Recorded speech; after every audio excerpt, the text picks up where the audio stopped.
शनिवार की शाम जैसे ही सूरज क्षितिज के पार ढला, दरभंगा के ललित नारायण मिथिला विश्वविद्यालय परिसर में एक नई रोशनी जन्म ले चुकी थी। ये रोशनी थी सैकड़ों दीपों की, जो बाबा साहब की आदमकद प्रतिमा के सामने एक साथ जल उठे।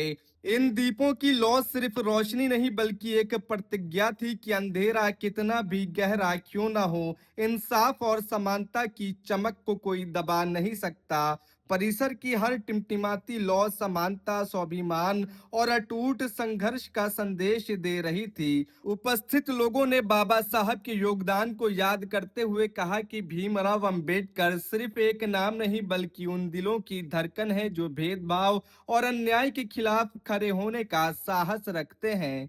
आयोजन में शामिल युवाओं और सामाजिक संगठनों ने बताया कि आज की ये रोशनियां सिर्फ श्रद्धांजलि नहीं, बल्कि उस विचारधारा की जीवित मिसाल है जो अंधकार में भी नई सुबह बनाने का साहस रखती है। ये दृश्य मानो कह रहा था, जहां अन्याय की रात होगी, वहां अंबेडकर विचारों की सुबह जरूर होगी। बाबा साहब की परिनिर्वाण दिवस पर दरभंगा में मिली ये तस्वीर एक बार फिर ये याद दिलाती है कि न्याय, बराबरी और मानवाधिकारों की लड़ाई आज भी उतनी ही जरूरी है जितनी की तब थी।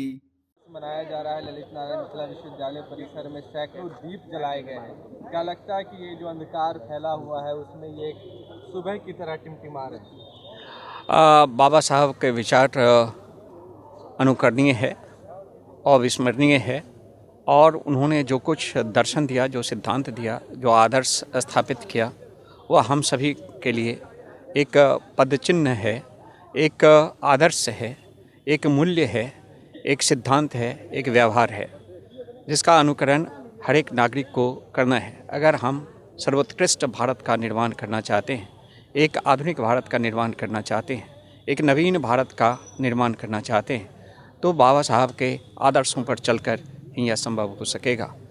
खासकर जो समानता है, स्वतंत्रता है, न्याय है, बंधुता है, इसके बिना किसी राष्ट्र का निर्माण संभव नहीं हो सकता। कहीं भाईचारा का निर्माण नहीं कर सकते।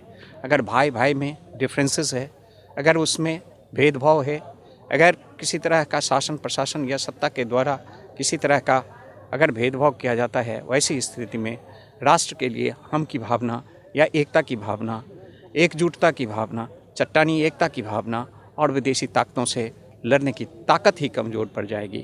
इसलिए बाबा साहब के आदर्शों पर चलना ही इस देश को एक नया मुकाम, एक नया आदर्श, एक मील का पत्थर कायम हो सकता है। आप सभी छात्र छात्राओं ने, खास करके शोधार्थियों ने जिस तरह का आज दीप का प्रज्वलन किया, मुझे लगता है कि अंधकार से प्रकाश की ओर जाने का यह रास्ता प्रशस्त करेगा। धन्यवाद। जी सर, यहाँ पे हम लोग आए हैं, उनके विचारों को आगे लेके जाना है। और महिलाएं जो कि लगभग जानती हैं पर वो नहीं आ पा रही हैं, तो इसके पीछे है कि लोग नहीं आती है, केवल कमी है तो शिक्षा की कमी है। और बाबा साहब ने हमेशा शिक्षा और समानता के लिए उन्होंने पूरा जीवन व्यतीत किया। उन्होंने मनुष्य को तो मनुष्य का अधिकार दिलाया ही है, साथ ही महिला को भी एक मनुष्य समझा, जो कि नहीं समझा जाता था।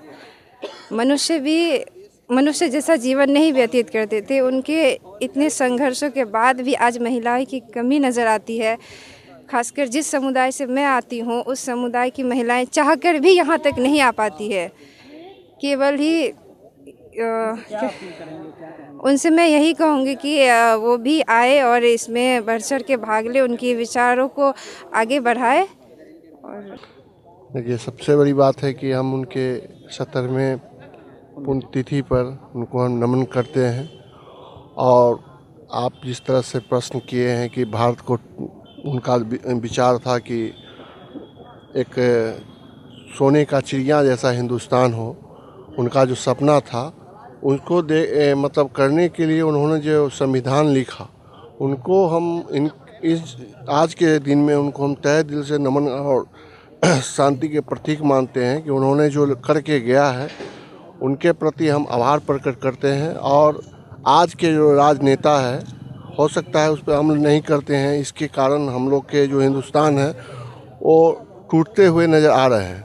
लेकिन हम लोग के जो हिंदुस्तानी जितने भी लोग आवाम हैं, उनके रास्ते पे चलने का प्रयास करेंगे।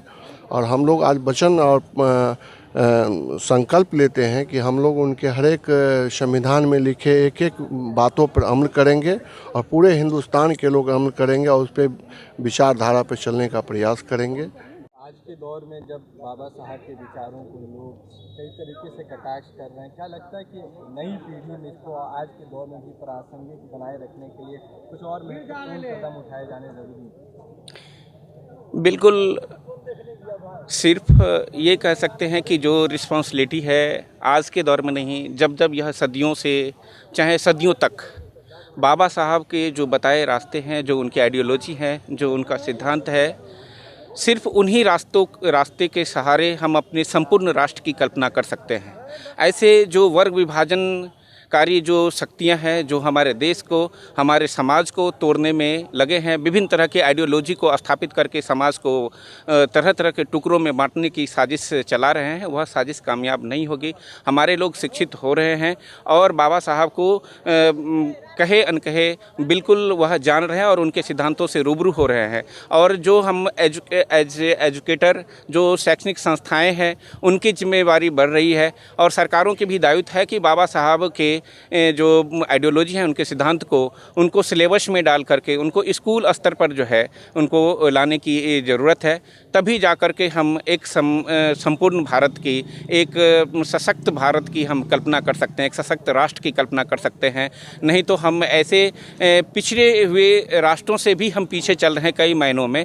और वह इसलिए कि वह जहाँ पर हम क्लियर करना चाहते हैं, जिस चीज़ों को बढ़ावा देना चाहिए, आज हमारे देश में शिक्षा पर 18% GST लगाई जा रही है, जिसे मुफ्त शिक्षा होनी चाहिए थी और शिक्षा को बढ़ावा मिलना चाहिए। वहाँ शिक्षा के जगह पर धर्मों को बढ़ावा दी जाती है और ऐसे सामंतवादी विचारधारा को समाज में, ऐसे वर्ग विभाजन नीतियाँ अपना करके लोगों को प्यार और आपसी मोहब्बत को वह ख़त्म करने की जो साजिशें चल रही है, इससे हम कभी भी सशक्त राष्ट्र का निर्माण नहीं कर सकते हैं। आज के दौर में आप देख सकते हैं जो एक शिक्षा का केंद्र है, जहां एक मतलब एजुकेशनल डिस्क्रिमिनेशन, सोशल डिस्क्रिमिनेशन स्पष्ट दृष्टिगोचर होता है, जहां बाबा साहब के आज परिनिर्वाण के अवसर पर पूरे वर्ल्ड में 193 देशों ने जो है शोक व्यक्त किया था, अपनी झंडा को झुका लिए थे।